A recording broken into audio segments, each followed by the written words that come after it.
મંદિરમાં ગંદકી જોઈ અને તરત મનમાં આવ્યું કે મંદિરમાં બહુ ગંદકી રાખે છે.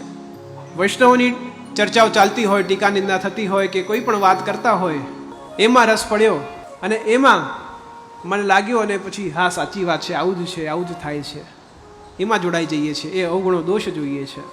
તીર્થમાં જતા હોઈએ, વ્રજમાં જઈએ, ગિરાજી યમુનાજીમાં જોઈએ, વિચાર આવે કે બહુ જ ગંદકી છે, યમુનાજીમાં બહુ જ પ્રદૂષણ ચાલી રહ્યું છે.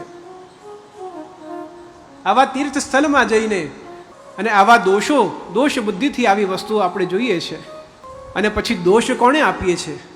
તો દોષ ઠાકોરજીને આપીએ છીએ કે ઠાકોરજી ના સ્થળમાં તો આવું જ છે, આ પવિત્ર સ્થળમાં આવું જ છે.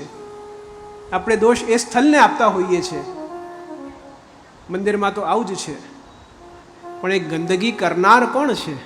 તો એ કરનાર આપણે જ છે. એ દોષ જોનાર કોણ છે? તો દોષ જોનાર આપણે જ છે. તો આપણે એ સ્થળો પર જઈને અને એ દોષ બુદ્ધિથી એ મલિનતા જોઈએ, એ મલિનતા ફેલાવનાર કોણ? એ મલિનતા ફેલાવનાર આપણે છે.